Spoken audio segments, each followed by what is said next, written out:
Good morning. Namaste. Happy learning to all of you. AFM chapter number 10 forex start किया हुआ था हमने लगभग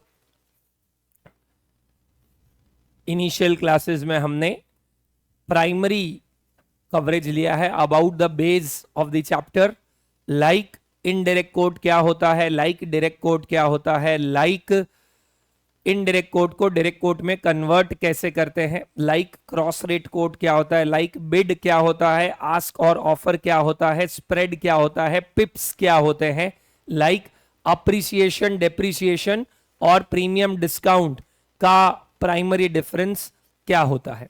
अभी तक ये बेसिक क्वेश्चंस कवर किए हैं हमने। लास्ट क्लास में I think cross rate code जहां पे एक से ज्यादा कोड्स आ जाए और उसको इफेक्टिवली हम लोग कैसे मटेरियलाइज कर सकते हैं वो हमने देखा है। सीए फाइनल मोर और लेस कॉन्सेप्चुअल होता है इन टर्म्स ऑफ एएफएम, और उसमें अगर आप फंडामेंटली ये नहीं समझेंगे कि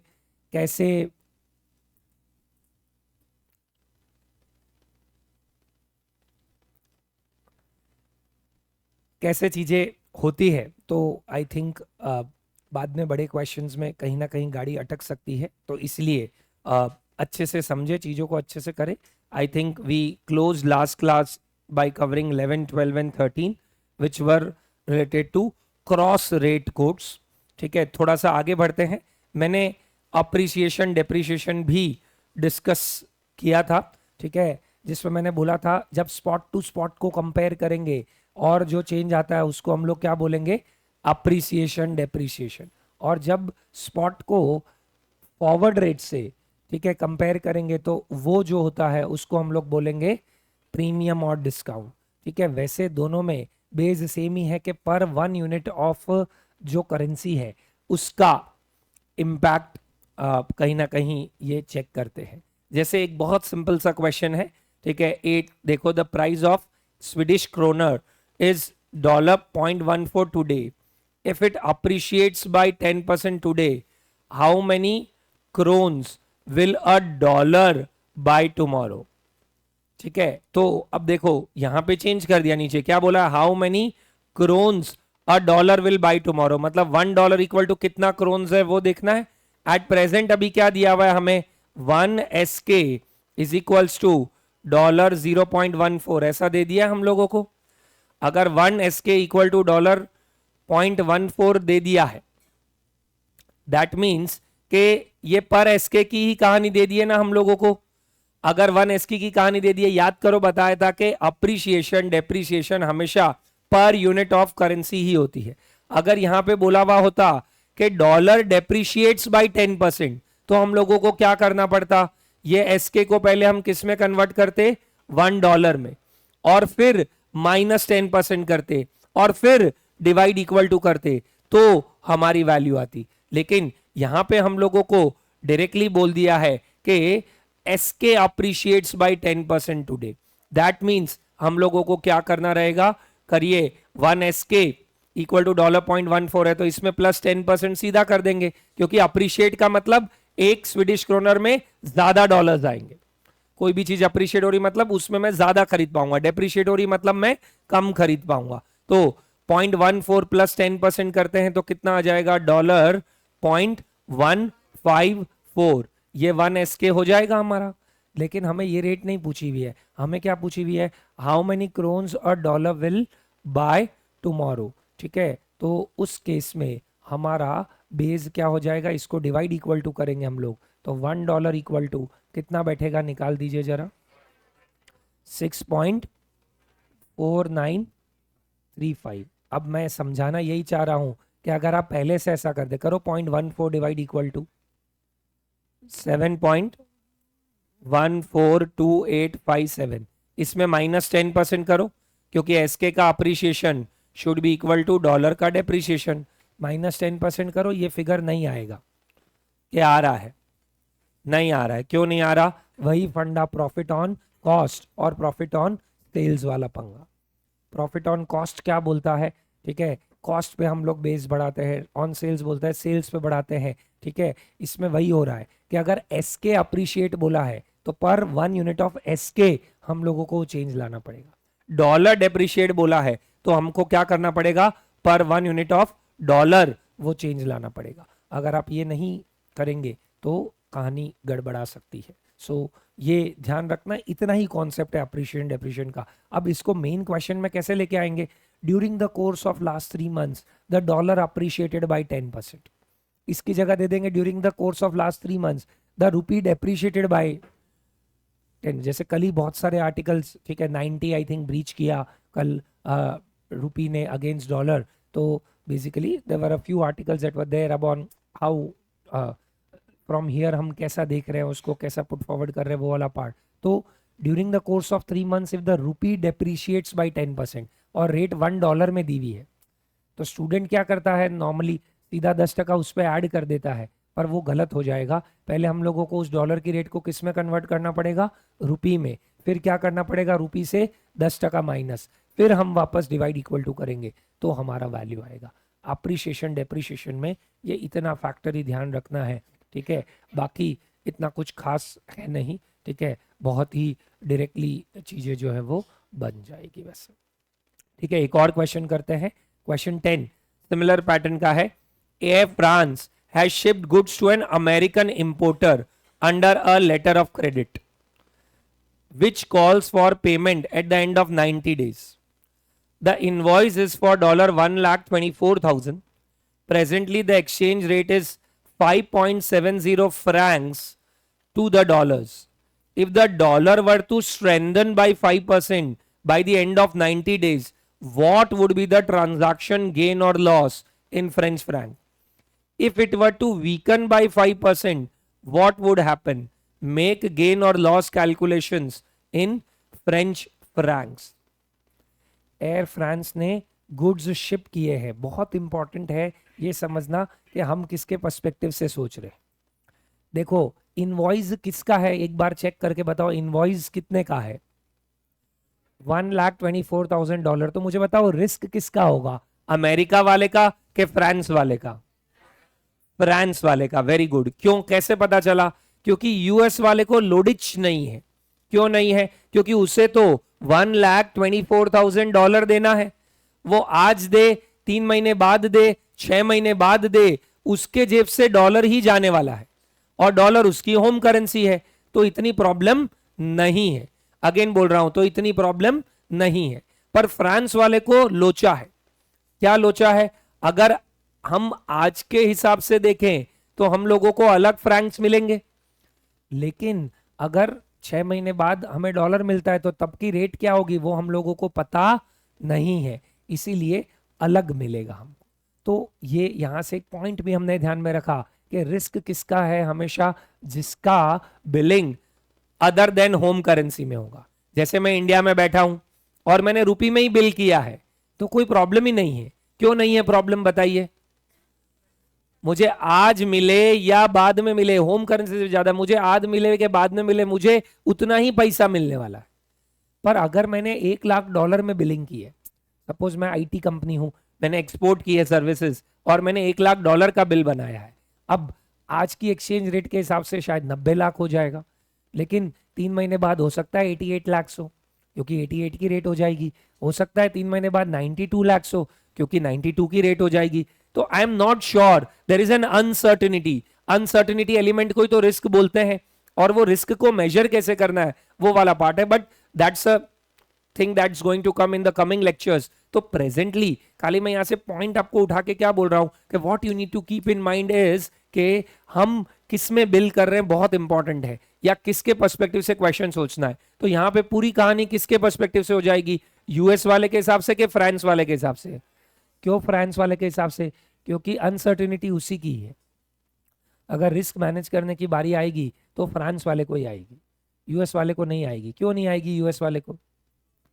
उसको आज दे के बाद में दे के कभी भी दे, जेब से कितना देना है, $1,24,000 ही देना है। ये बहुत इंपॉर्टेंट पैरामीटर है टू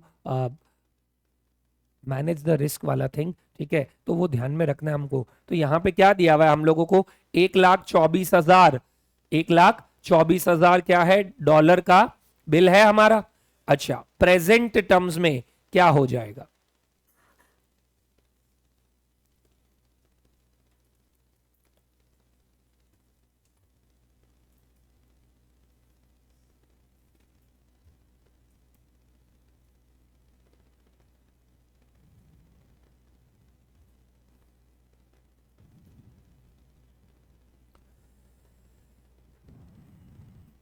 प्रेजेंट टर्म्स में क्या हो जाएगा वो देखते हैं। A France has shipped goods to an American importer under LOC arrangement which calls for payment at the end of 90 days. The invoice is for $1,24,000. ठीक है, तो मुझे आज $1 is equals to 5.70 French francs मिलेगा। ओके, ठीक है। If the dollar were to strengthen by 5%, dollar strengthen होगा 5%, इसका क्या मतलब हुआ? अप्रिशिएट होगा। तो डॉलर अप्रिशिएट होगा तो $1 में ज्यादा फ्रेंच फ्रैंक्स आएंगे या कम फ्रेंच फ्रैंक्स आएंगे? ज्यादा आएंगे, ज्यादा आएंगे। ठीक है, पहले $1 में एक पेन आ जाती थी, अभी $1 में आधी पेन ही आती है। तो रुपये की वैल्यू डेप्रिशिएट हो गई, ऐसा सोच सकते हैं, क्योंकि कम आ रहा है। या पेन की वैल्यू अप्रिशिएट हो गई। ठीक है, सिमिलर पैटर्न, पहले $1 में 5.70 फ्रेंच फ्रैंक्स आ जाते थे, अभी 5% ज्यादा बोला हुआ है। ठीक है, अगर 5% ज्यादा बोला हुआ है तो करो 5.70 plus 5%, 5.985 French franc, $1 equal to ये रेट बैठ जाएगी हमारी। ओके, हमें पूछा क्या है क्वेश्चन में, देख लेते हैं। Presently the exchange rate is 5.70 Franks to the dollars. If the dollar were to strengthen by 5% by the end of 90 days, what would be the transaction gain or loss in the French francs? मुझे gain होगा कि loss होगा बताइए जरा। क्यों gain होगा बताओ? इसका भी एक लॉजिक बता रहा हूं। अगर मेरा रिसीवेबल है, मतलब मेरा असेट डॉलर है, मेरा रिसीवेबल है तो मेरा असेट डॉलर हो गया, और डॉलर की वैल्यू बढ़ रही है, तो मेरे लिए अच्छी बात हुई कि बुरी बात हुई? अच्छी बात हो गई। अगर मेरा पेएबल डॉलर है, मतलब मेरी लाइबिलिटी डॉलर है, ठीक है, जो चीज लाइबिलिटी है उसकी वैल्यू बढ़ गई, मतलब ज्यादा चुकाना पड़ेगा। जो चीज असेट है उसकी वैल्यू बढ़ गई, मतलब ज्यादा मिलेगा।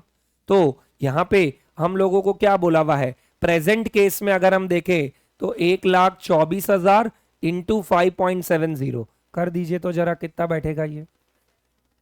7,06,800 फ्रेंच फ्रैंक्स। ये करंट केस में बैठेगा ये।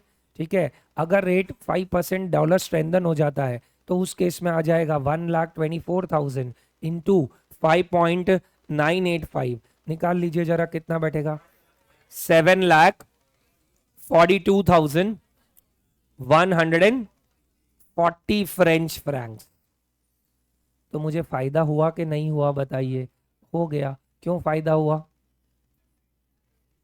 मैं जिस करेंसी में इन्वेस्टेड था वो करेंसी अप्रिशिएट हो गई। मैंने अगर माल बेचा तो मेरा डॉलर में इन्वेस्टेड था ना मैं, और वो डॉलर की वैल्यू बढ़ गई, तो मेरे लिए ये फायदे का सौदा बन गया।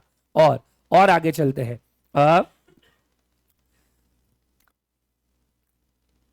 If it were to weaken by 5% what would happen? तो उस केस में क्या हो जाएगा? $1 इक्वल टू 5.70 फ्रेंच फ्रैंक था, -5% कर देंगे हम लोग। तो करो -5% और निकालो कितना आएगा? 5.415 फ्रेंच फ्रैंक्स बैठ जाएगा। इस केस में मुझे नुकसान हो जाएगा 1,24,000 इंटू 5.415, निकाल लीजिए कितना आएगा? 6,71,460 फ्रेंच फ्रैंक्स।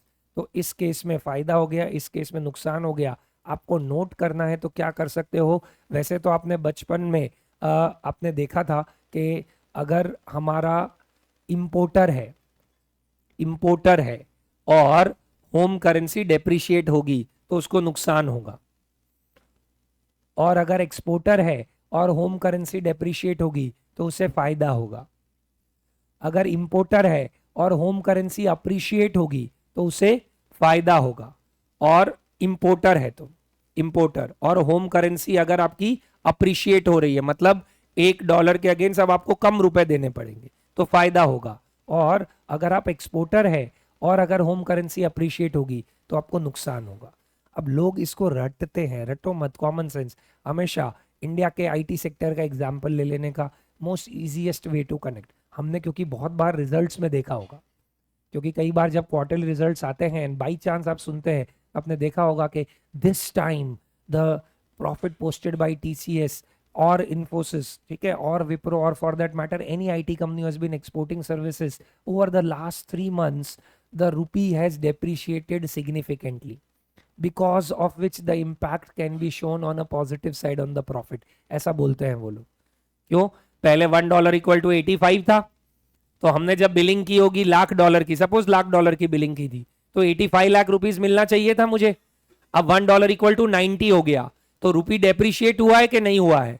हो गया है, क्योंकि पहले $1 में 85 रुपए आ रहा था, अब $1 में 90 रुपए आ रहा है, तो डॉलर अप्रिशिएट हो गया, मतलब रुपी डेप्रिशिएट हो गया। तो अब जब मैं $1,00,000 कन्वर्ट करूंगा आज, तो मेरे को 85 लाख रुपीस मिलेंगे कि 90 लाख रुपीस मिलेंगे? 90 लाख। तो मैं एक्सपोर्टर हूं और अगर होम करेंसी डेप्रिशिएट हो रही है तो मेरे लिए फायदे का सौदा है। और मैं अगर इंपोर्टर हूं, ठीक है, सपोज मैंने $1,00,000 चुकाने थे, तो पहले मैं कितना चुका था? 85 लाख रुपीस, अब कितना चुकाऊंगा? 90 लाख, ठीक है। So foreign exporter depreciation of home currency oblique appreciation of the foreign currency is positive. Foreign importer depreciation of home currency oblique appreciation of foreign currency is negative and vice versa of the same, ठीक है। मैंने आज $1,00,000 का कुछ माल import किया, आज 90 रुपए है, रुपी स्ट्रेंथन हुआ, कमिंग टाइम्स में 86 हो गया, तो आज की डेट में तो मुझे 90 लाख पेमेंट करना था, बोलिए। और अगर आज की डेट में 90 लाख करना था, 3 महीने बाद रेट 86 हो जाती है, तो मुझे कितना पेमेंट करना पड़ेगा? 86। तो अगर $1 इक्वल टू 90 रुपीज से $1 इक्वल टू 86 हुआ, $1 इक्वल टू 90 रुपीज से $1 इक्वल टू 86 हुआ, तो क्या हो गया बताइए जरा? इसमें रुपी स्ट्रेंथन हो गया है, मतलब रुपी अप्रिशिएट हुआ है। रुपी अप्रिशिएशन मतलब डॉलर डेप्रिशिएशन। रेट सेम नहीं होती, पर रुपी appreciation is equal to dollar appreciation, but दोनों में 10% नेट सेट नहीं होगा हमेशा वैसे। सो ये काम का नहीं है, बस बता रहा हूं, ठीक है, क्योंकि पर्सपेक्टिव बिल्डअप में शायद आपको हेल्प करे, क्योंकि जहन में पता होना चाहिए पीछे, बिकॉज जब बड़े क्वेश्चंस बनेंगे तो स्टोरी बनेगी पूरी, ये ऐसा हुआ, फिर इसने ऐसा किया, फिर इधर से ऐसा हो गया, तो पता होना चाहिए अच्छा हम इंपोर्टर है कि एक्सपोर्टर है, हमारा रिसीवेबल है कि पेएबल है, होम करेंसी डेप्रिशिएट हो रहा है कि अप्रिशिएट हो रहा है, वहां से आपको पता चलता रहेगा, इसलिए, ठीक है। सो ये तो बेसिक क्वेश्चन था, ठीक है। I think this is done. आइए एक और क्वेश्चन करते हैं, question 14।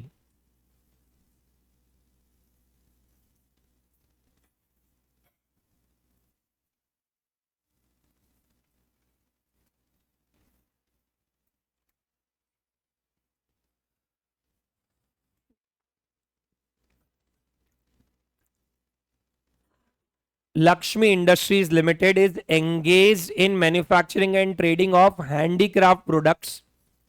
It exported handicrafts worth Australian dollar 2,50,000 to B Corp Limited. ऐसा लग रहा है कि हम इंडिया में ही हैं, ठीक है, नाम देख के, हालांकि कुछ प्री कंसीव्ड नोशन नहीं बना ले, ठीक है, लेकिन हमने, और वैसे भी हैंडीक्राफ्ट प्रोडक्ट्स, तो हमने हैंडीक्राफ्ट प्रोडक्ट्स क्या किए हैं? एक्सपोर्ट किए हैं। कहाँ पे किए हैं? ठीक है, और वर्थ ऑस्ट्रेलियन डॉलर, मतलब रुपए में नहीं, ऑस्ट्रेलियन डॉलर में दे दिया है। तो रिस्क किसका है? लक्ष्मी इंडस्ट्रीज का है कि ऑस्ट्रेलिया वाली कंपनी का है? लक्ष्मी इंडस्ट्रीज का, क्योंकि ऑस्ट्रेलियन वाला तो 2.5 लाख देके छुट्टा हो जाएगा, ठीक है। बी कॉर्प नाम है सामने वाली कंपनी का, ठीक है। And submitted all the shipping documents to its banker on 20 July 2005.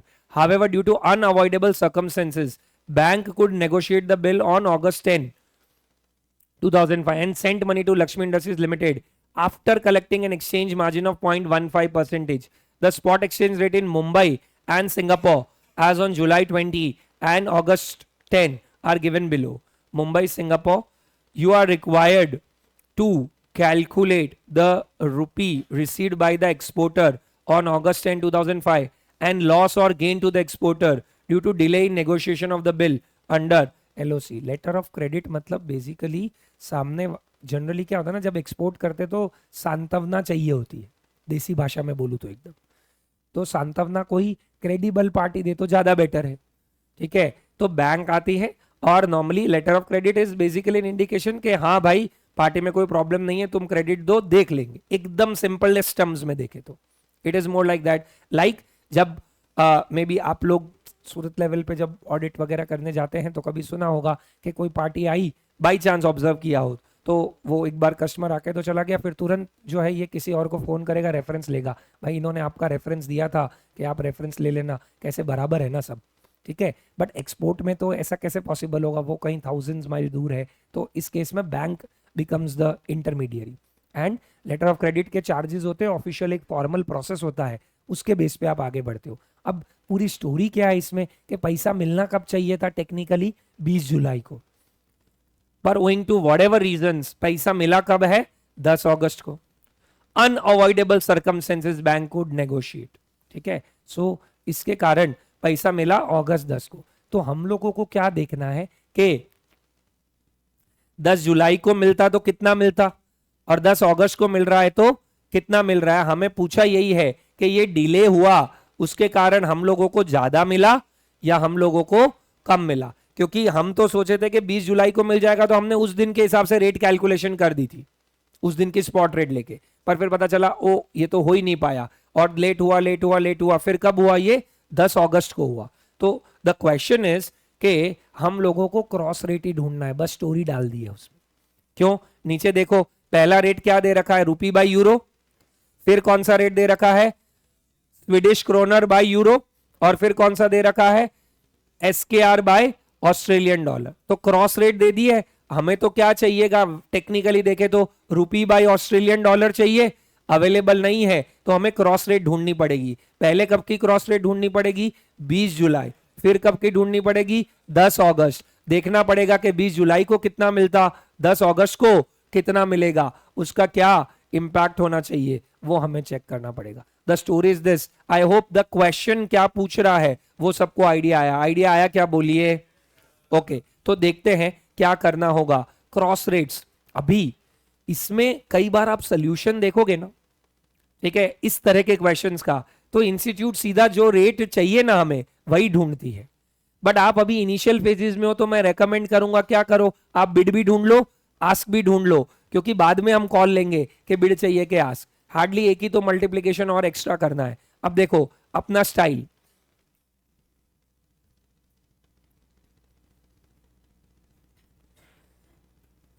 क्या था अपना स्टाइल, हमें चाहिए क्या, रुपी बाय ऑस्ट्रेलियन डॉलर चाहिएगा, बोलिए।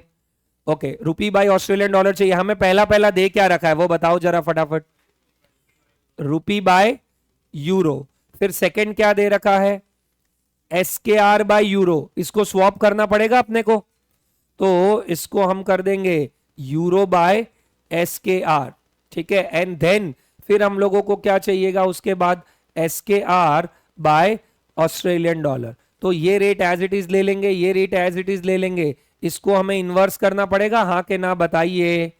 ऑल्सो इस रेट को इंटरप्रिटेशन कैसे करना है वो समझो, वो भी मैं लिख रहा हूं इधर, ठीक है। जुलाई 20 की कुछ ऐसी रेट हो जाएगी, 1 यूरो इज इक्वल टू, ध्यान से समझना, 53.68, 53.72, ये ऑब्लिक 72 का मतलब 72 रुपए रेट नहीं हो गई है, तो 53 का 72 मतलब तो तबाह हो जाएंगे हम लोग, बहुत ज्यादा स्प्रेड हो जाएगा। तो दिस इज व्हाट मैंने कल भी बोला था, जब सिर्फ लास्ट के 2 या लास्ट के 4 हो तो उसको रिप्लेस कर देने का सिर्फ, ठीक है, that is how it goes. फिर नेक्स्ट क्या रेट लिखोगे बोलिए, 1 यूरो इज इक्वल्स टू क्या आ जाएगा, 9.6308 ऑब्लिक 9.6312 SKR, ठीक है। एंड देन फिर आपको बोला हुआ है 1 Australian dollar is equals to 5.9939 oblique 5.9943, क्या आ जाएगा ये SKR ऐसा।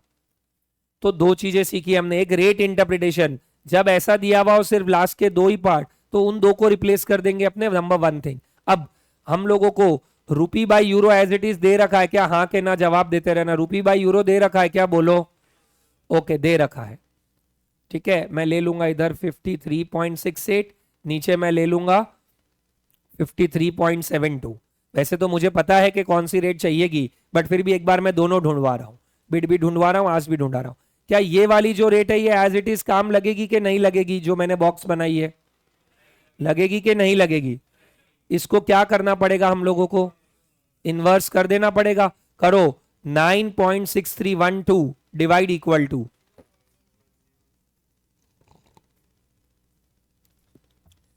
9.6312 डिवाइड इक्वल टू कितना आ गया, 0.1038।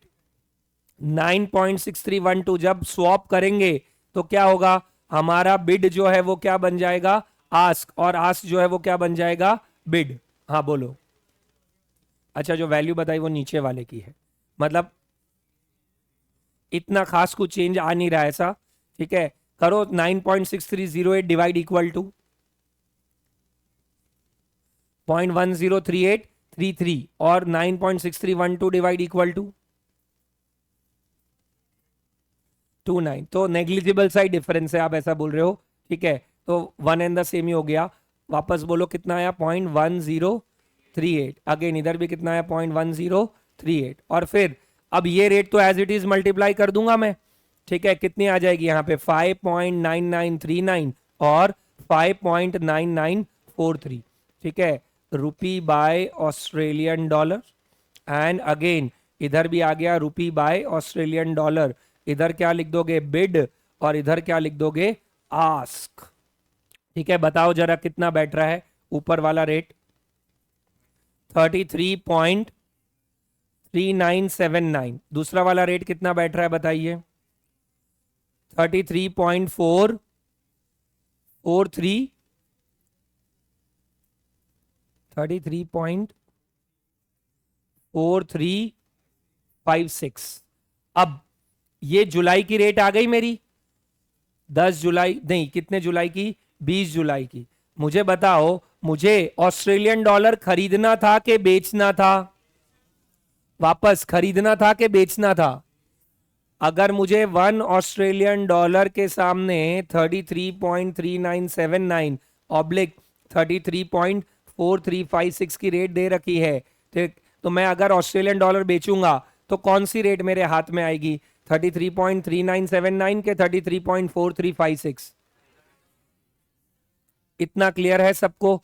तो चलो अब हम क्या करेंगे, जुलाई 20 का रिसीवेबल लिखेंगे यहां पे, रिसीवेबल ऑन जुलाई 20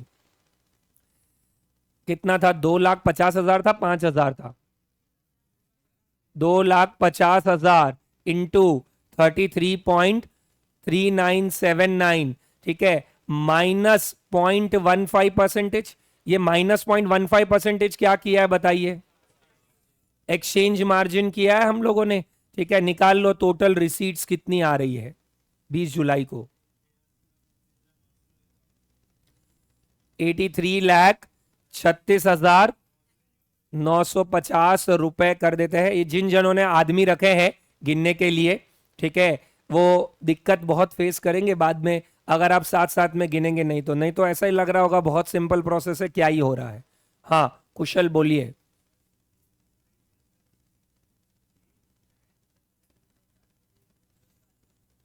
दोनों जगह हमें तो नेट गेन और लॉस देखना है ना, तो हमें यह देखना है कि अगर इस दिन होता तो कितना होता और उस दिन होगा तो कितना होगा, तो ओइंग टू द चेंज कितना इफेक्ट आया वो तो मुझे ओवरऑल ही देखना चाहिए। अगर मैं जुलाई 20 को करता तो बैंक लेती कि नहीं लेती, लेती तो मुझे नेट इतना मिलता, लगा ही नहीं तो फिर क्वेश्चन ही नहीं क्रिएट होगा ना। चार्ज उसी दिन होगा, इस दिन चार्ज नहीं हो रहा है, पर हम लोगों को तो अपॉर्चुनिटी लॉस या अपॉर्चुनिटी गेन देखना है ना यहाँ पे, तो तब तो हमको कंसिडर करना ही चाहिए ये। चलो अभी सेकंड वाले का सेम पैटर्न गिनेंगे। 10 अगस्त को 10 अगस्त को क्या कहानी होगी देख लेते हैं। यहां पे क्या लिखेंगे हम लोग, वापस सेम पार्ट, पहले मैं रेट्स लिख देता हूं, काफी सब्सटैंशियल डिफरेंस आया है कि नहीं आया चेक कर लेते हैं। 54.09 oblique 54.14, then 9.6438 oblique 9.6442, then 6.0005 oblique 6.0010। ये तीन रेट्स ही है हमारी सामने आमने। अब वापस हमें बिड रेट काम की है कि आस्क रेट काम की है? बिड रेट, तो बिड का ही ढूंढ लेते हैं। चलो तो करो 54.09 डिवाइडेड बाय 9.6442, क्योंकि सेकेंड वाली रेट को हमें इन्वर्स करना था, इनटू 6.0005, 33.6541।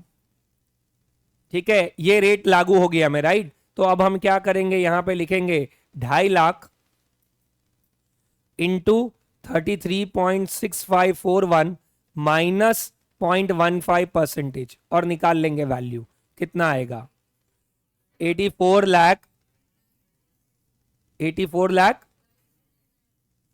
00905 रुपीज बराबर है। तो ये पार्ट आ गया मेरा। तो मुझे डिले के कारण अच्छा हुआ कि बुरा हुआ मेरे साथ बताइए। अगर ये सोचने की बारी आ रही है तो प्रॉब्लम है, and I will be very upfront. अगर डिले हुआ तो मेरे साथ अच्छा हुआ कि बुरा हुआ, इसमें अगर हमें समय लग रहा है that means we are not on track. ठीक है, बताइए अच्छा हुआ कि बुरा हुआ? अच्छा हुआ। क्यों अच्छा हुआ? तो 84,905 माइनस 83,36,950 कितने का आ रहा है डिफरेंस बताइए? 63,955। What is this? This is the extra gain owing to the delay from July 20 to अगस्त 10। ये हमारा नेट डिफरेंस है। स्टैंडर्ड क्वेश्चन क्रॉस रेट से ऐसा क्वेश्चन पूछेंगे कि भाई कुछ होना था, नहीं हो पाया, यहां पे हो गया, बताइए क्या कहानी होगी। इस तरीके से हम लोगों को पुट फॉरवर्ड करना है। सर आपने ये यहां पे डिवाइड वाला क्या किया था, हो सकता है किसी के दिमाग में आया हो। ठीक है, इन्वर्स करेंगे हम लोग, तो वैसे तो हम सब मल्टीप्लाई कर रहे हैं, पर इन्वर्स करने के लिए मुझे क्या करना पड़ता है? 1 डिवाइड इक्वल टू करना पड़ता है। तो ये आज मैं नई स्टाइल लेके आया, एग्जाम में फटाफट करना है तो यही करेंगे कि जिसका इन्वर्स करना है उसको डिवाइड कर देंगे, जिसको सीधा करना है उसको मल्टीप्लाई कर देंगे। पहले वाले में भी आप कर सकते थे, ये करो 53.68 डिवाइडेड बाय 9.6312 मल्टीप्लाई बाय 5.9939।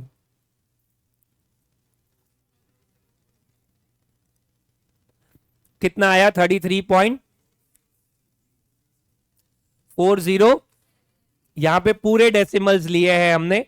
ठीक है, तो ये 33.3979। ठीक है, decimal difference it is going to be fine, not a problem, but कुछ इस तरीके से हम लोगों को टोटल कैलकुलेट करना है। This is a question on delay of that part. Sir इसका एक और स्टाइल भी तो है ना, पहले दोनों रेट ढूंढ लो, उन दोनों रेट का डिफरेंस ले लो, उसका फिर 2.5 लाख से मल्टीप्लीकेशन करके मार्जिन उड़ा दोगे। Is that also going to be fine? Absolutely fine, उससे भी सेम ही बैठेगा। आप पॉइंट्स इधर उधर ले रहे हो, उसका डिफरेंस अलग हो गया, बट मोटा मोटी वो सेम ही बैठेगा। ठीक है, कि दोनों रेट्स का डिफरेंस लो, करो 33.3979 माइनस 33.6541 इंटू 2.5 लाख। ठीक है, माइनस साइन हटा दो आगे से और माइनस 0.15% कर दो, सेम ही आएगा 63,955। मैथ की एसोसिएटिव प्रॉपर्टी बताइए, कुछ नया नहीं बताया है। ठीक है, ए ब्रैकेट में B plus C is A B plus ए सी, वही सेम पुटअप किया, पहले माइनस सबको मल्टीप्लाई कर दो फिर माइनस करो, या पहले डिफरेंस देख के बाद में टोटल से मल्टीप्लाई कर दो, एक ही बात पड़ेगी। This is the difference. Clear है क्या बताओ?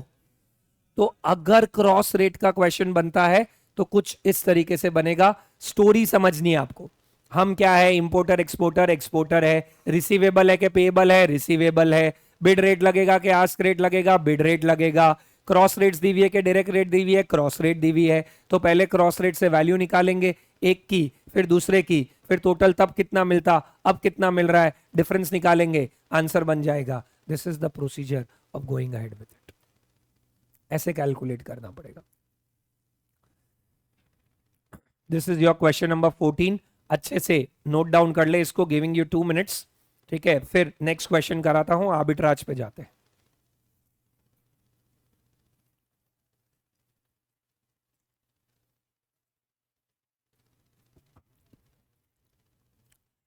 आप एग्जाम में सिर्फ बिड रेट्स ढूंढ के करोगे तो भी चलेगा, क्योंकि हमें क्लियर कट पता है कि अगर मैं डॉलर बेचूंगा तो बिड रेट ही लगेगी।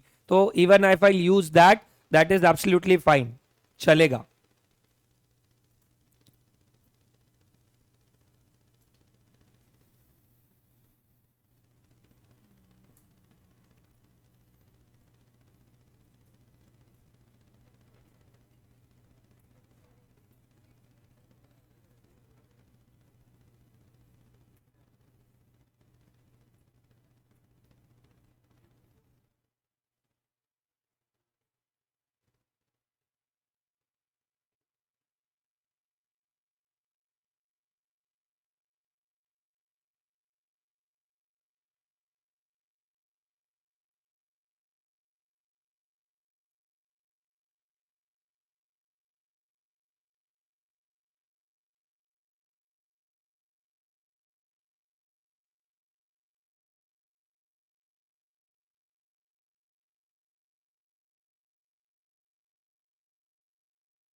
ऑल राइट, चलिए डन।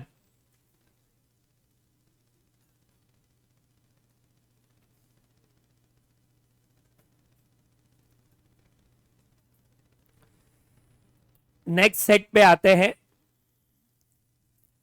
ये शायद आपने इससे पहले असंख्य बार वर्ड सुन रखा है, विच इज आर्बिट्राज, जो कि होता है कि सेम चीज की value in different markets sometimes becomes different.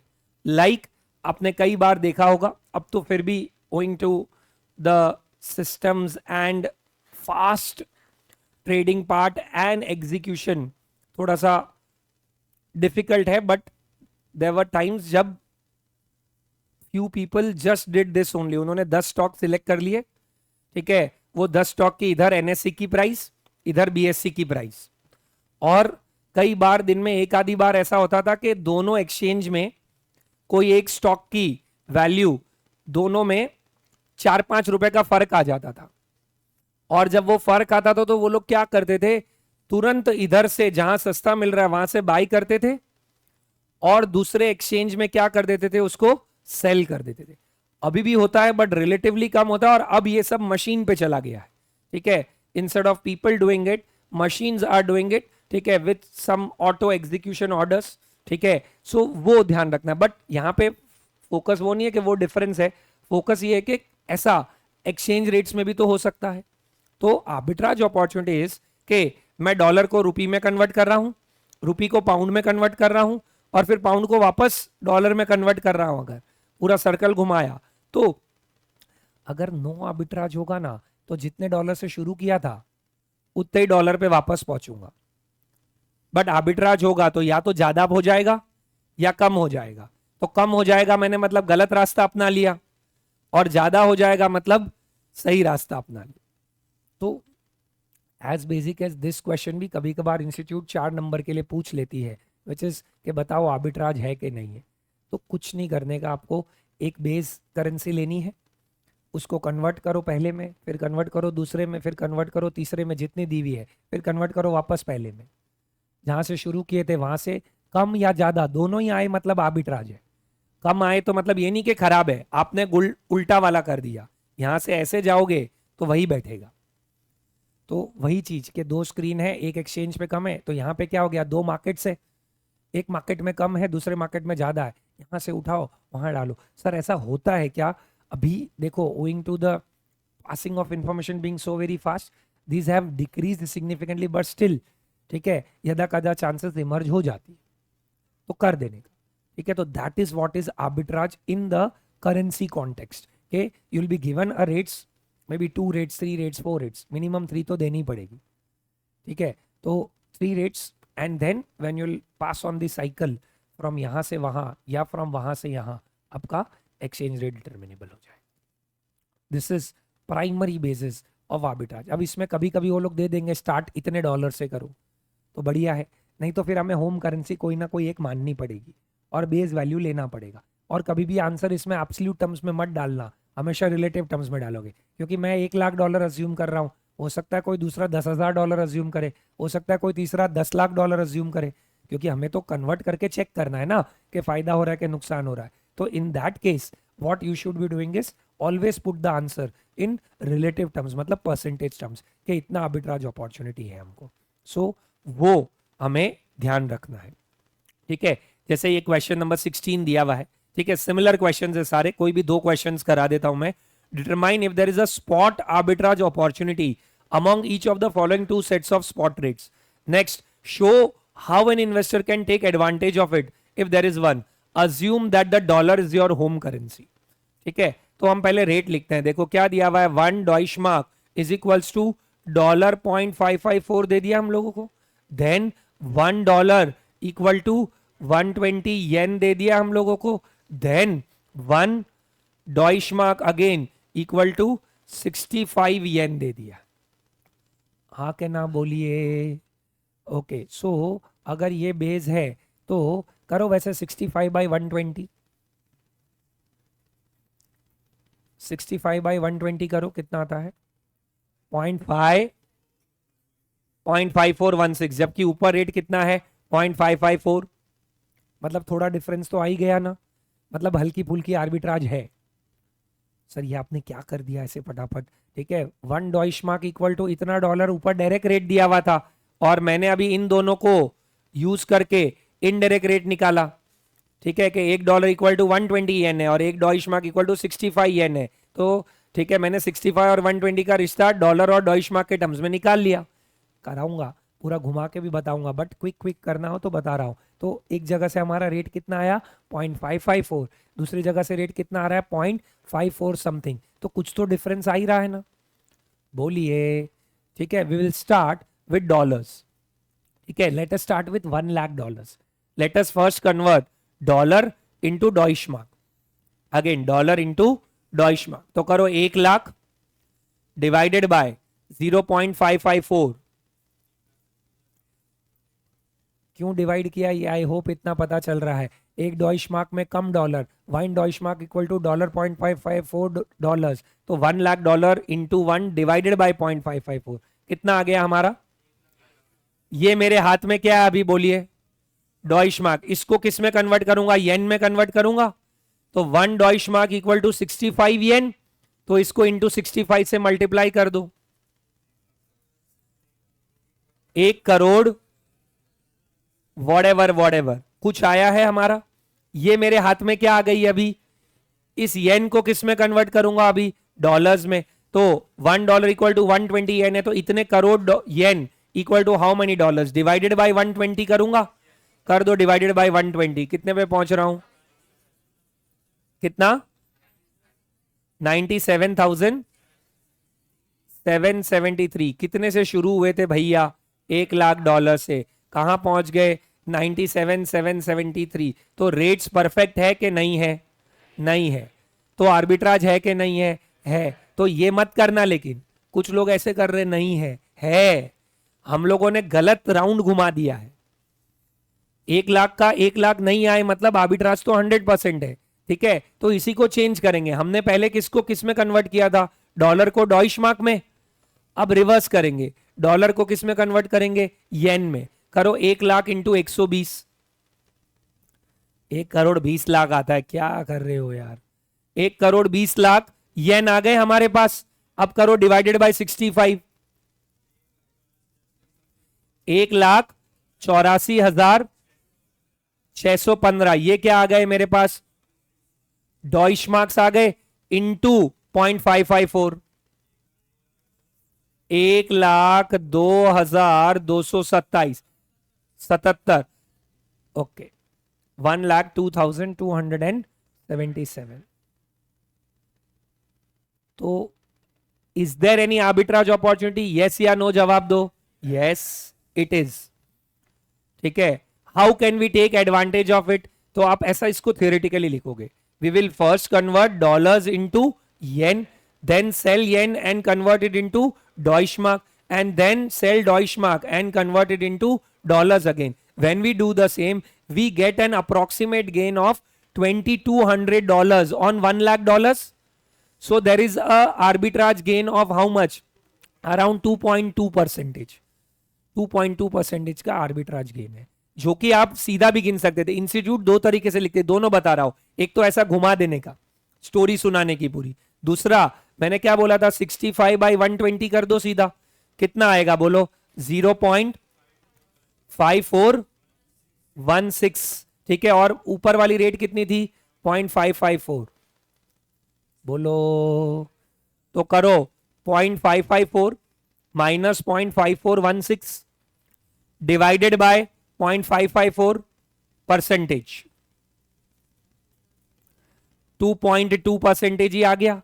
Sir ये क्या कर दिया आपने, दोनों रेट्स का डिफरेंस को अपॉन में ले लिया, ठीक है। तो कितना रेट का डिफरेंस है, 2.2 का। तो कुछ भी अलग नहीं किया है, वो ये सब कुछ $1 पे किया है, वो सब कुछ $1,00,000 पे कर रहा हूं, रिश्ता वही, सोच नहीं, वो वाली बात है, कुछ भी अलग नहीं। And institute presents it both the way, या तो यू कैन अज्यूम थिंग्स, $1,00,000 से शुरू करो, घुमाओ घुमाओ घुमाओ घुमाओ वापस पहुंचो, या फिर अब $1 के अगेंस्ट में ही सब कुछ ले आओ। तो डॉलर के अगेंस्ट डायरेक्ट रेट क्या दे रखी थी, $1 इक्वल टू 0.554 डॉइशमार्क, और हमको नीचे दो रेट्स दे रखी थी, क्या, एक दे रखी थी $1 इक्वल टू 120 येन, और फिर दे रखा था 1 डॉइशमार्क इक्वल टू 65 येन। तो ये वाली रेट क्या हो गई, अगर हम देखें तो येन बाय डॉलर की रेट हो गई, बोलिए, और ये वाली रेट क्या हो गई बताइए, येन बाय डॉइशमार्क की रेट होगी। मुझे चाहिए क्या, डॉइशमार्क बाय डॉलर की रेट चाहिए थी, तो ये तो ओके है, इसको घुमा दूंगा मैं, बोलिए। तो इसलिए मैंने क्या किया था, आपको 120 इंटू 65 इंटू 120, ठीक है, मतलब उसको डिवाइड इक्वल टू करके मल्टीप्लाई करा मैंने, तो ये मेरी रेट आ गई, पहली वाली दूसरी वाली।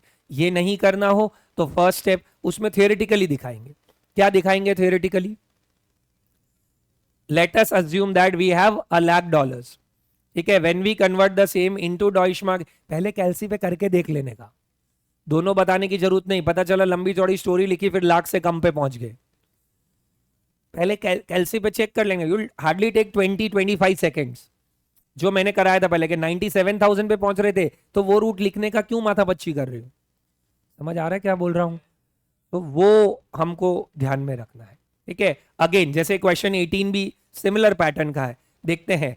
Following are the spot exchange rates quoted at 3 different forex markets, ठीक है।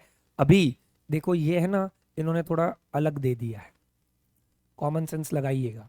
एक्चुअली ये रेट्स इंटरनेशनल कन्वेंशन वाली दे दी, इंटरनेशनल कन्वेंशन में ऐसी रेट्स यूज होती है। सर कैसे, यूएसडी बाई INR, मतलब तो क्या हो गया, 1 रुपी इक्वल टू $48.30। सर ये तो हम लोग एलोक्यूशन में टॉपिक रखते थे सर, ठीक है। इन 2050 $1 इक्वल टू, अभी 80 रुपीज है तो 1 रुपी इक्वल टू $80, कैसे होगा क्या होगा, बचपन में टॉपिक आया करते थे वो तो, ठीक है। तो ये इंटरनेशनल कन्वेंशन दिया है यहाँ पे, ठीक है। अब एग्जाम में रिसेंट में इंस्टीट्यूट ऐसा नहीं करती है, ठीक है, और जो फेयर है वही वाला रखती है, बट अभी जब ऐसा आ जाए तो बहुत दुविधा होगी। तो एक्चुअली किस्मत खराब है आपकी, क्योंकि आप उस अटेम्प्ट में दे रहे हो, क्योंकि कोई ठिकाना नहीं है। But of late I think कुछ टाइम पहले जब पूछा था तो उन्होंने दोनों से आंसर किया था कि आपने जो एक्चुअल सिचुएशन दी है वो भी कोई स्टूडेंट गलत नहीं है, उसके हिसाब से सॉल्व कर दिया, और किसी ने कॉमन सेंस लगाया कि अरे यार नहीं, ठीक है, 1 रुपी इक्वल टू 48.30 नहीं, $1 इक्वल टू होना चाहिए। बिकॉज आप सीएफए में देखोगे, अगर किसी ने सीएफए वगैरह देखा है तो इंटरनेशनल कन्वेंशन यही है, यूएसडी बाय आईएनआर यूज करते हैं वो लोग, मतलब 1 यूएसडी इक्वल टू इतना आईएनआर, ऐसा। सो कई बार वो इंटरनेशनल कन्वेंशन वाले सम सीधे आ जाए, तो क्या ध्यान में रखना है वो बोल रहा हूं, दोनों दिए हुए होंगे, लोड मत लेना, ठीक है। अभी मैं इसको जो नॉर्मल कन्वेंशन है, मतलब मोर बाय कॉमन सेंस, वो देख के बता रहा हूं, ठीक है, कि कैसे करना चाहिए। सो ये क्या रेट हो गई अगर हम देखें तो यहाँ पे $1 इक्वल टू 48.30 रुपीज हो गया ये। फिर 1 GBP इक्वल टू 77.52 रुपीज हो गया। एंड देन फिर क्या हो गया, 1 GBP इक्वल टू 1.6231 डॉलर्स हो गए। बराबर है क्या बच्चों? अभी क्या बोला, the arbitrator has $1 crore, assuming that there are no transaction costs, explain whether there is any arbitrage gain possible from the quoted spot exchange rates or not। दो स्टाइल फिर से, एक तो पूरा साइकिल घुमाएंगे, दूसरा अगेंस्ट में रेट्स लेके चेक कर लो, जैसे हमको $1 इक्वल टू रुपी के टर्म्स में चेक कर लेंगे तो भी वैल्यू बन जाएगी। चलो $1 crore से स्टार्ट करते हैं। पहले डॉलर्स को किस में कन्वर्ट करता हूं मैं, जीबीपी में, ठीक है। तो करो 1 करोड़ डिवाइडेड बाय 1.6231, ठीक है, मल्टीप्लाई नहीं, मैं डॉलर्स को जीबीपी में कर रहा हूं तो मुझे कम जीबीपी आएंगे। अभी ये प्रोसेस आपको खुद करना है, ठीक है, वो स्विमिंग पूल में उतरोगे तो ही गहराई पता चलेगी, ठीक है। सीधा बिना दिमाग लगाए मैं डिवाइड कर रहा हूं, मैं मल्टीप्लाई करा रहा हूं, आप भी वो फॉलो कर रहे हो तो एग्जाम में प्रॉब्लम आएगी।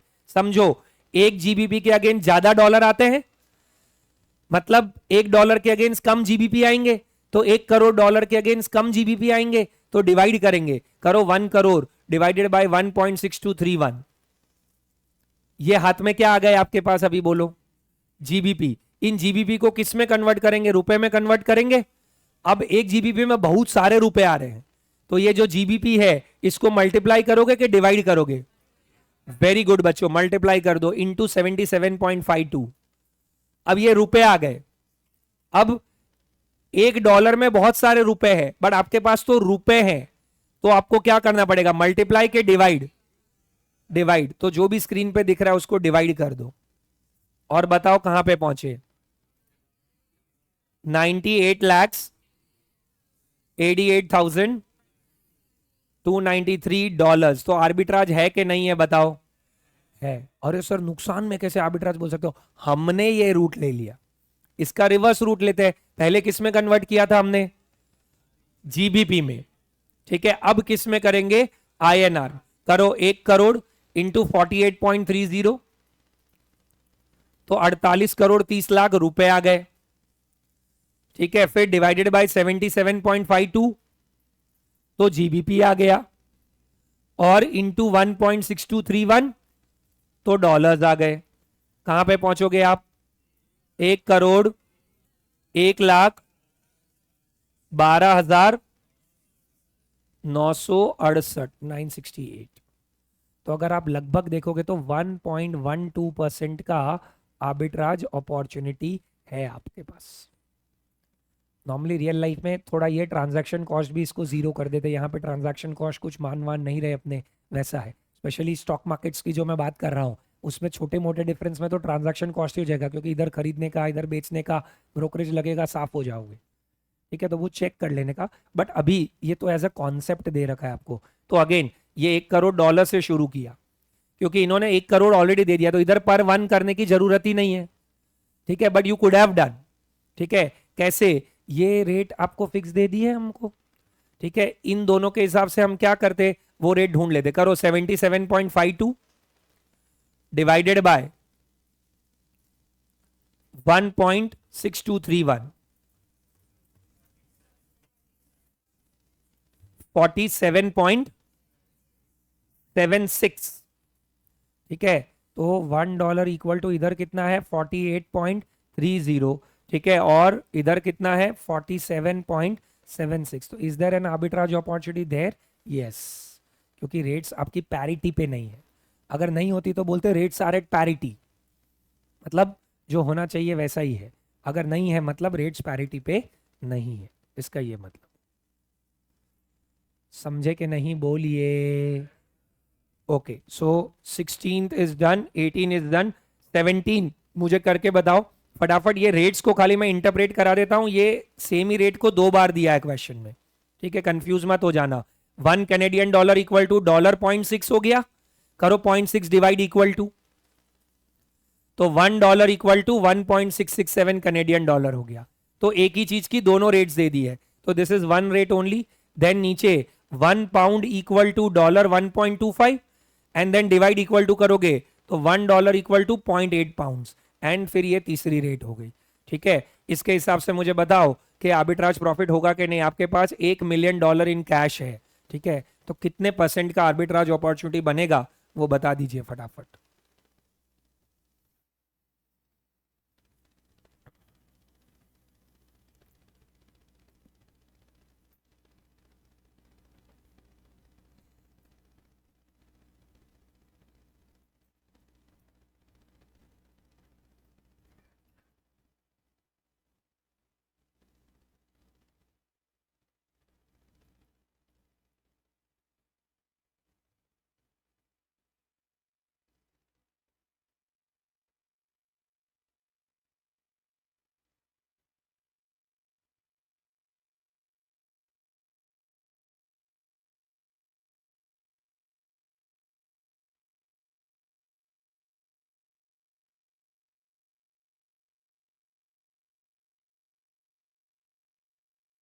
मुझे परसेंटेज टर्म्स में बताना कि कितने परसेंट का आ रहा है वो।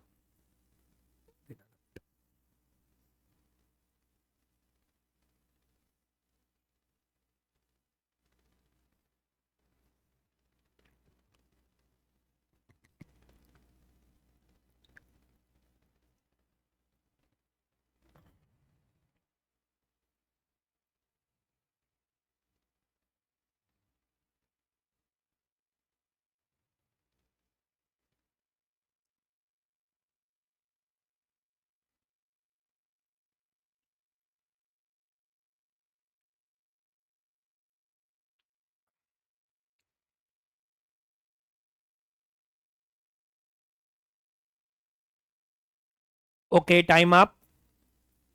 चलिए देखते हैं कितना आ रहा है आर्बिट्राज परसेंटेज। आ भी रहा है कि नहीं आ रहा है? आ रहा है। चलिए $1 मिलियन इन कैश से शुरू करते हैं।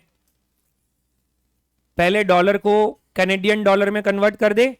$1 में ज्यादा कैनेडियन डॉलर आ रहे हैं, तो मल्टीप्लाई करेंगे कि डिवाइड करेंगे? मल्टीप्लाई करो। 10 लाख इंटू 1.6667, तो अब कैनेडियन डॉलर आ गए आपके पास। ये कैनेडियन डॉलर को किस में कन्वर्ट करेंगे? पाउंड्स में। तो एक Canadian dollar equal to only 0.4 pounds ही है, ठीक है, तो इंटू 0.4 कर दीजिए। तो अब आपके पास क्या आ गए? पाउंड्स आ गए, और एक पाउंड में ज्यादा डॉलर्स आएंगे, तो मल्टीप्लाई बाय 1.25 कर दीजिए। कितना आया?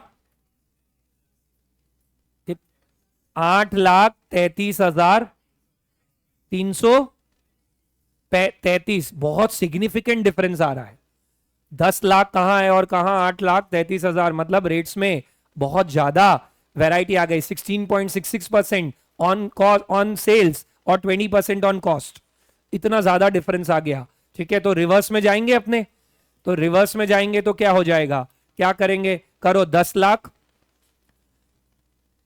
इंटू 0.8, 8 लाख पाउंड्स आ गए आपके पास, ठीक है। फिर इंटू 2.5, 20 लाख कैनेडियन डॉलर्स आ गए, into 0.6,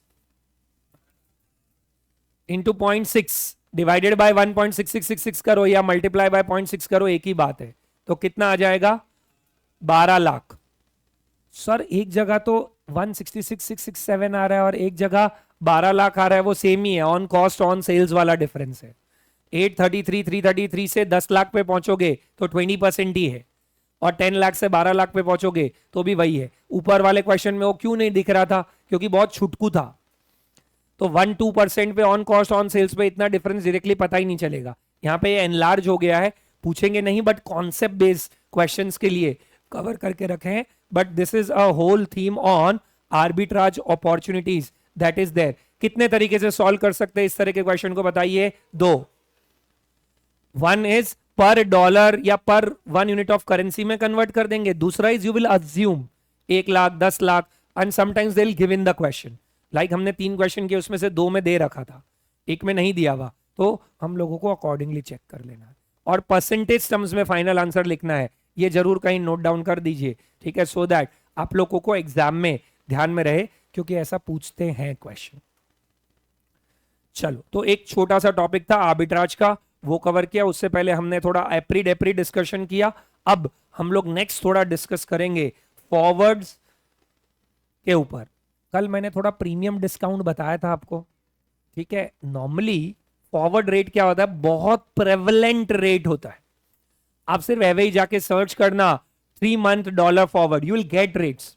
in fact if you need to transact, ठीक है, provided you are following the rules, you will also get to enter into it. क्योंकि फॉरवर्ड इज व्हाट, आज ही हम लोग, जो हमने डेरिवेटिव्स में देखा हुआ है, क्या आज ही हम लोग फ्यूचर डेट और फ्यूचर रेट लॉक कर दे रहे हैं। क्यों करेगा कोई भी ऐसा? बताइए। To remove the uncertainty, to remove the uncertainty, ठीक है। क्या अनसर्टिनिटी? अगर मैंने आज कुछ एक्सपोर्ट किया है $1 लाख का, ठीक है, और $1 लाख का अगर एक्सपोर्ट किया है, ठीक है, अब आज की रेट 90 रुपए है, 3 महीने बाद की रेट पता नहीं है, रोज रातों की नींद हराम हो रही है मेरी, ठीक है। 92 होगा कि 93 होगा कि 87 होगा कि 88 होगा, ठीक है।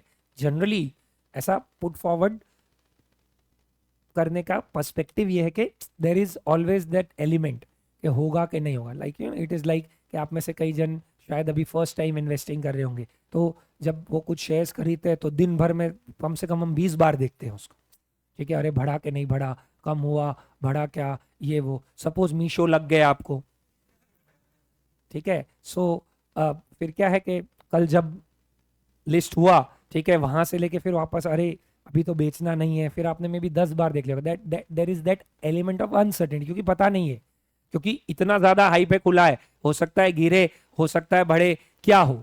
तो ये सेम पहलू, ये सेम कहानी हमारी यहाँ पे भी तो है ना, कि पता नहीं रेट्स क्या होगी यार। तो फॉरवर्ड कोई जा रहा है तो क्या कर रहा है? वो एलिमेंट ऑफ अनसर्टिनिटी हटा रहा है। किसी को लोड नहीं चाहिए तो 92 पे फॉरवर्ड अवेलेबल है 3 महीने बाद का, बुक कर दो। अब चाहे दुनिया इधर की उधर हो जाए, मेरे को सामने वाला जब $1 लाख देगा, मैं वो डॉलर किसको दे दूंगा? बैंक को। और बैंक मुझे बदले में क्या दे देगी? 92 के हिसाब से रुपए दे देगी। तो मैंने अनसर्टिनिटी को रिमूव कर दिया ना। हेजिंग क्या होता है? यही तो होता है। Hedging is what? Removal of risk, and risk is what? Uncertainty. तो अनसर्टिनिटी को रिमूव करने के बहुत सारे तरीके हैं, जिसमें से एक फॉरवर्ड है। हम देखेंगे आगे, फ्यूचर्स भी है, ऑप्शंस भी है, इंटरेस्ट रेट्स को भी यूज कर सकते हैं, ठीक है, मनी मार्केट हेज बोलते हैं जिसको। ये सारी कहानियां है। बट अभी प्रीमियम डिस्काउंट के कॉन्सेप्ट को समझने के लिए फॉरवर्ड यहां पे आ रहा है। तो नॉर्मली आज की जो रेट है उसको हम क्या बोलेंगे? Spot rate. और 2 महीने, 3 महीने, 1 महीना, 6 महीना के बाद की रेट का भी आज अवेलेबिलिटी होता है। आज आपको कुछ नहीं करना, सिर्फ वादा कर देना है। अगर मैं फॉरवर्ड लॉन्ग कर रहा हूं, डॉलर फॉरवर्ड लॉन्ग कर रहा हूं, मतलब मैं डॉलर क्या करूंगा? खरीदूंगा। और मैं डॉलर फॉरवर्ड शॉर्ट कर रहा हूं तो मैं क्या करूंगा? बेचूंगा। करेक्ट। तो मैं अगर डॉलर मुझे मिलने वाले हैं तो मैं डॉलर बेचूंगा, और मुझे डॉलर चुकाने हैं तो मैं डॉलर खरीदूंगा, ठीक है। ये आपको पहलू ध्यान में रखना है। अभी के लिए काम का नहीं है, आगे काम आएगा, बट अभी के लिए तो हमें सिर्फ प्रीमियम और डिस्काउंट रेट्स निकालने के लिए पता होना चाहिए। तो प्रीमियम मतलब जब $1 इक्वल टू 90 है आज, और 3 मंथ फॉरवर्ड है $1 इक्वल टू 92। वापस सुनना, आज क्या है? $1 इक्वल टू 90, ठीक है। और 3 मंथ्स के बाद का क्या है? $1 इक्वल टू 92। तो मैं ऐसा बोलूंगा, क्या बोलूंगा? कि dollar forward is trading at a premium. क्यों dollar forward is trading at a premium? क्योंकि ज्यादा रुपए आ रहे हैं, ठीक है। 90 की जगह 3 महीने बाद कितना आएगा, 92। या फिर मैं ऐसा बोलूंगा रूपी forward is trading at a discount. अब डॉलर पे प्रीमियम कितना है, तो 92 minus 90 divided by 90 into 12/3 into 100। Math का कॉमन सेंस है, इसमें भी ज्ञान मत लगाना कि कैसे आगे आई है, ठीक है। ये मेरा अप्रिशिएशन है 2/90, और 3 महीने को मैंने किस में कन्वर्ट कर दिया, एनुअलाइज में, ठीक है। तो 2/90 इंटू 12/3 इंटू 100, तो बेसिकली 8/90 हो गया, राइट, ठीक है। 8/90 अगर हम करते हैं तो लगभग आपका आ जाएगा 9.090909, ऐसा कुछ आ रहा है, 8.88888888 ऐसा आ रहा है, ठीक है। तो 8.88% per annum is the premium on dollar. Simple terms में ये, I am explaining this for the convention because later on आपको कन्वेंशन काम आएगा। और इसके में एक और कन्वेंशन ध्यान में रखना है which is about swap points. बोलो मुंह से वापस, क्या, स्वैप पॉइंट्स, ठीक है। अब ये स्वैप पॉइंट्स क्या होते हैं, ये देखो इधर दे दिए ऐसे, ये कभी कभी आपको डिसेंडिंग ऑर्डर में देंगे, ठीक है, कभी कभी आपको असेंडिंग ऑर्डर में देंगे। जब असेंडिंग में दे, जैसे सपोज 25 35 ऐसा दे दिया, तो आप प्लस करोगे, ये कन्वेंशन है, इसमें कोई लॉजिक नहीं है, ठीक है। This is how it is being used, ठीक है। और अगर आपको डिसेंडिंग में दे तो 25/15, तो आप माइनस करोगे इन order to reach from spot rates to forward rates. वापस, इन order to reach from spot rates to forward rates. Sir इसका क्या मतलब हुआ, जैसे कि ये ऊपर देखो हमको कुछ दे रखा है, क्या दे रखा है, $1 equal to 1.5105 oblique 1.5120 Deutsche mark, ऐसा दे दिया हम लोगों को, हाँ के ना जवाब दो। ओके, 3 मंथ स्वैप पॉइंट, इसका मतलब यहां से 3 महीने फॉरवर्ड पे पहुंचना है, तो ये स्वैप पॉइंट्स को यूज करूंगा मैं। तो चेक करो पहले, स्वैप पॉइंट असेंडिंग है कि डिसेंडिंग है, डिसेंडिंग है, मतलब मैं -0.0025 ऑब्लिक -0.0020। स्वैप पॉइंट्स का लॉजिक वही पिप्स वाला है कि जितने दिए हुए हैं लास्ट के उतनों में से कर देंगे, अगर 4 दिए होते तो चारों करते, ठीक है। तो इस केस में आपकी रेट क्या आ जाएगी, करो 1.5080 ऑब्लिक, ये कितनी आ जाएगी 1.5100। सो 3 मंथ फॉरवर्ड आपका कितना आ जाएगा, अगर हम देखें तो ये आ जाएगा, चेक कर लो एक बार कि माइनस करके यही आ रहा है ना। अच्छा, 6 मंथ्स पे पहुंचना है तो क्या करोगे, 6 मंथ्स पे पहुंचना है तो 1.5105 ऑब्लिक 1.5120 माइनस 0.0030 ऑब्लिक 0.0025 कर दीजिए जरा माइनस और बताइए कितना आ रहा है, 1.5075 ऑब्लिक 1.5095 या 9095, ये आपकी क्या आ जाएगी, 6 मंथ फॉरवर्ड रेट आ जाएगी। सर बाई चांस ये रेट उल्टी दी हुई होती तो 20/25 होती तो हम ऐड करते, अगर डिसेंडिंग में दी हो तो हम क्या करेंगे, माइनस, असेंडिंग में दी हो तो क्या करेंगे, ऐड, ठीक है। उसका भी कॉमन सेंस लॉजिक है कि कौन सा ज्यादा होता है, बिड ज्यादा होता है कि आस्क ज्यादा होता है, बताओ, आस्क। तो अगर डिसेंडिंग दी है मतलब तो पहली बड़ी है दूसरी छोटी है, वो ऐड करेंगे तो रेट घूम सकती है, इसलिए कन्वेंशन बना दिया है, क्या, कि अगर स्पॉट से फॉरवर्ड पे जाने का, ध्यान से एक एक वर्ड अच्छे से सुनना, अगर स्पॉट से फॉरवर्ड पे जाना है, रेट्स असेंडिंग है, तो मैं स्पॉट में वो ऐड करूंगा तो मैं कहां पहुंच जाऊंगा, फॉरवर्ड रेट्स पे। और अगर मुझे स्पॉट से फॉरवर्ड पे जाना है और रेट्स डिसेंडिंग में दी हुई है पॉइंट्स की, तो मैं क्या करूंगा, minus. This is a convention, ठीक है। Convention is basically that's how it is being used across part, जैसे direct quote indirect coat is a convention, वैसे this swap point thing is a convention, तो आपको वो ध्यान में रखना है। तो यहां पे असेंडिंग है कि डिसेंडिंग है, बोलो, डिसेंडिंग है, मतलब बाय डिफॉल्ट कम होगा, फॉरवर्ड का रेट कम होगा, असेंडिंग है मतलब बाय डिफॉल्ट फॉरवर्ड का रेट ज्यादा होगा। ऑल्सो स्पॉट को फॉरवर्ड से कंपेयर करके जो परसेंटेज डिफरेंस आता है उसको हम लोग क्या बोलेंगे, प्रीमियम या discount.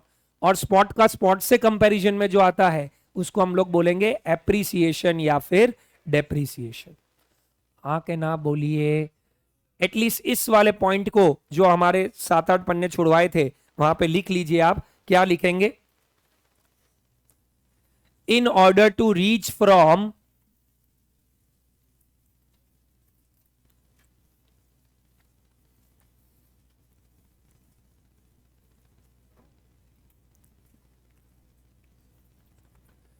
in order to reach from spot rates to forward rates, swap points are used.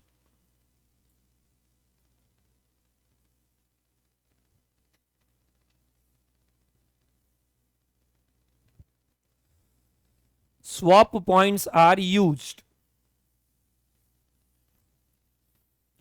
If the swap points are given in ascending order,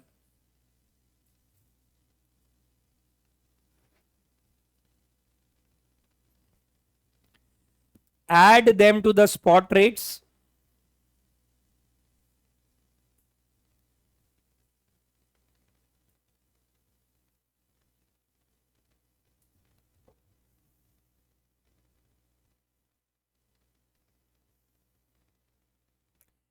Add them to the spot rates.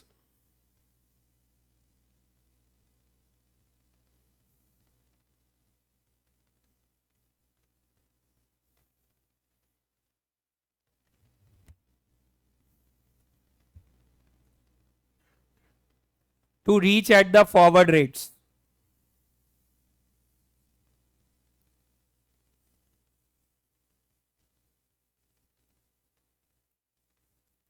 If the swap points are given in descending order, deduct them from the spot rates to reach at the forward rates.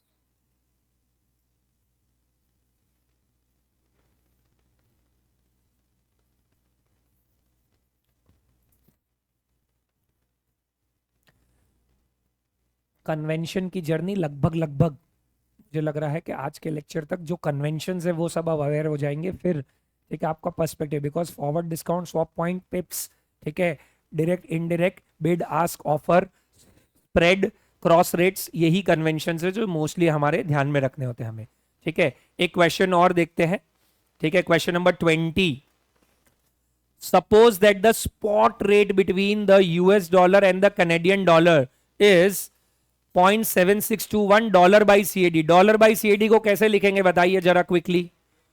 1 CAD is equals to 0.7621 dollars. ठीक है, ये spot rate है मेरी, और 1 month forward rate. 1 month forward rate क्या है? 1 Canadian dollar equal to 0.7610। What is the forward discount on the Canadian dollar? देखो पहले तो ये इन्होंने तो डिस्काउंट वर्ड दे दिया है, हो सकता है मेंशन ही नहीं करें ये, और ऐसा बोल दे बताओ कि कैनेडियन डॉलर में डिस्काउंट है कि प्रीमियम है, तो थोड़ा कॉमन सेंस लगाएंगे तो पता चल जाएगा। आज एक कैनेडियन डॉलर में कितने डॉलर्स आ रहे हैं? 0.7621। और 3 महीने बाद कितने डॉलर्स आएंगे? 0.7610। तो कम डॉलर आएंगे कि ज्यादा डॉलर आएंगे? कम डॉलर आएंगे, मतलब डिस्काउंट हो गया। तो कैनेडियन डॉलर डिस्काउंट पे है, मतलब डॉलर जो है वो क्या है? प्रीमियम पे। इन्होंने कैनेडियन डॉलर का डिस्काउंट पूछा है कि डॉलर का प्रीमियम पूछा है? वही एप्री डेप्री वाली कॉन्सेप्ट है। तो कैनेडियन डॉलर का डिस्काउंट तो पर 1 कैनेडियन डॉलर होगा। क्या सीधा पर 1 कैनेडियन डॉलर क्वेश्चन में दे रखा है मुझे? तो क्या मैं सीधा गिन सकता हूं? हाँ, अगर इन्होंने डॉलर प्रीमियम पूछा हुआ होता, क्या पूछा हुआ होता? डॉलर प्रीमियम, तो हमें क्या करना पड़ता?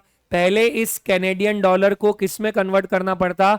$1 में, और फिर डिफरेंस ढूंढते। समझ आया क्या बोला लास्ट में?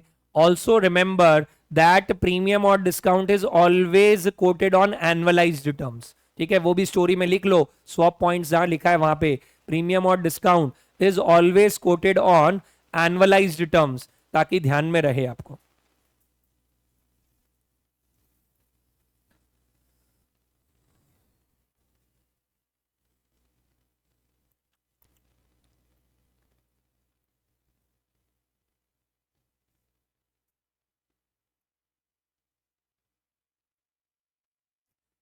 तो चलो बच्चों ढूंढ लेते हैं, कैसे ढूंढेंगे बताइए। 0.7621 ये स्पॉट है, माइनस 0.7610 डिवाइडेड बाय 0.7610 लूंगा कि 21 लूंगा, 21। ठीक है, ये भी अगर आपको फॉर्मूला लिखना है तो लिख सकते हो। क्या लिखोगे अगर आप देखोगे तो, spot minus forward upon spot into, ठीक है, 12 डिवाइडेड बाय एन इंटू 100। अच्छा, बहुत जन इस कन्वेंशन को ऐसे यूज करते हैं, forward minus spot upon spot into 12 by n into 100। थोड़ा कॉमन सेंस लगा लेना, दोनों ही चीजें सेम ही बोल रहे हैं। एक में प्लस वाला प्रीमियम है, माइनस वाला डिस्काउंट है, दूसरे में माइनस वाला प्रीमियम है और प्लस वाला डिस्काउंट है। ठीक है, तो ध्यान रखना। अभी हम इसको यूं भी कर सकते हैं, 0.7610 यही वाला यूज करो तो आपको थोड़ा कन्वेंशन इजी भी रहेगा रेदर। ठीक है, minus 0.7621 upon 0.7621 into 12 by 1 into 100। क्योंकि इसमें रेट कम हो रही है तो डिस्काउंट नेगेटिव है, प्रीमियम पॉजिटिव है, इजी टू रिमेंबर होगा। कर दो जरा, कितना आएगा ये, 0.0011 अपॉन 0.7621 नेगेटिव है, इंटू 12 बाय 1 इंटू 100। निकालो बच्चों कितना आ रहा है, 1.73% पर एनम। तो Canadian dollar is coated, trading नहीं, coated eight 1.73% per annum discount. Canadian dollar forward, और सही लैंग्वेज लिखनी है दो, Canadian dollar forward is coated eight 1.73% per annum discount with respect to US dollars.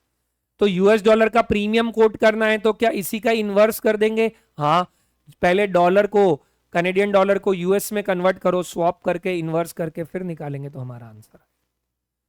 Clear है बच्चों, समझ आया कि नहीं बोलिए। Okay done. ठीक है, एक और क्वेश्चन डन है। 21 देखते हैं।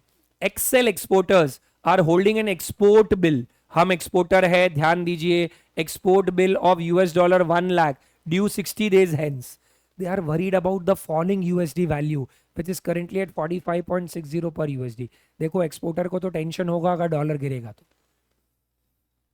ठीक है, तो फिर ये पार्ट है, the concerned export assignment has been priced on an exchange rate of 45.5 per USD। हमने प्राइसिंग 45.5 के हिसाब से की थी।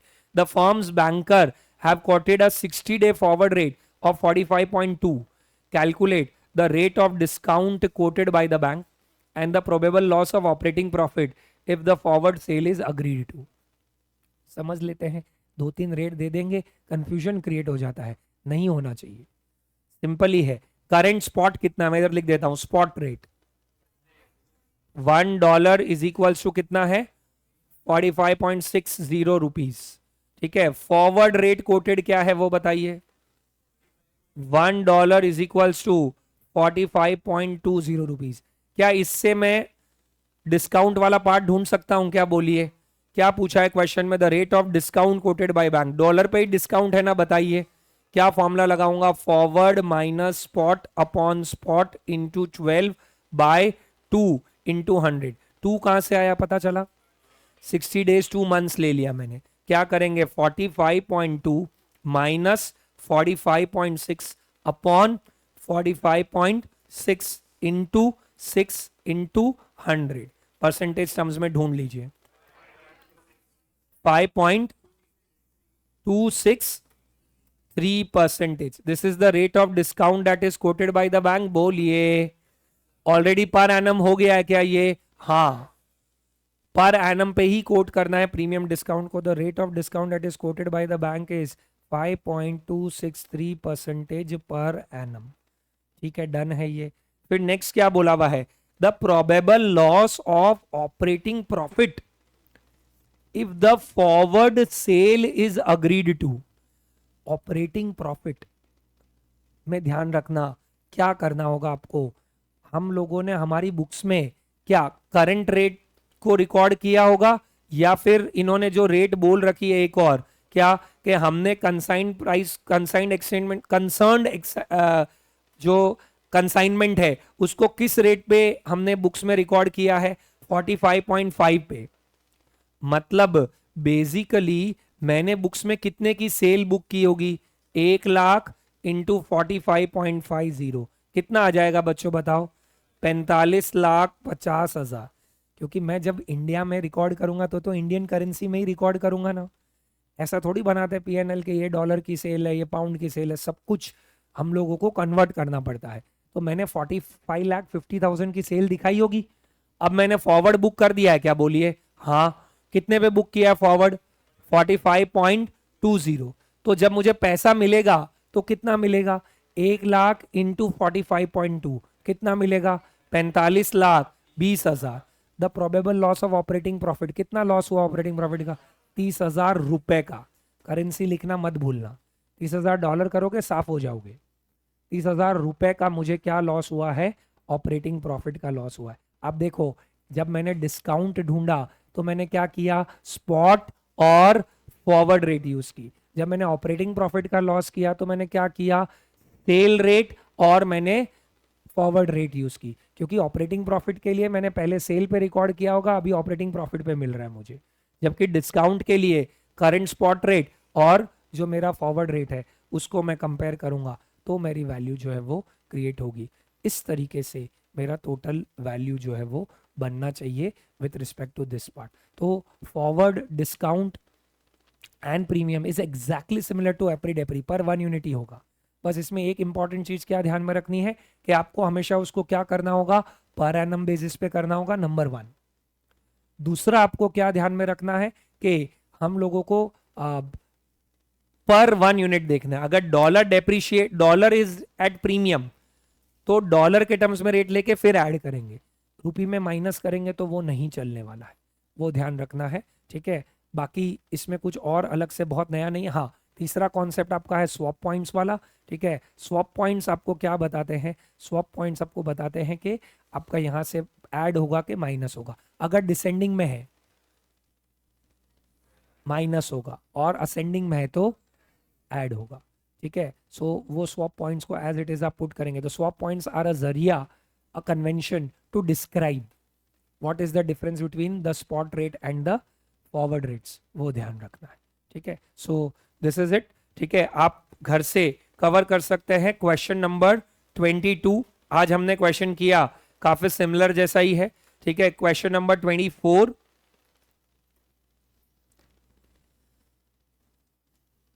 22 और 24, ये दो क्वेश्चंस आप कवर कर सकते हैं। ठीक है, इनफैक्ट क्वेश्चन 15 ऑल्सो आर्बिट्राज का एक क्वेश्चन है। ठीक है, वो भी आप कवर कर सकते हैं। बस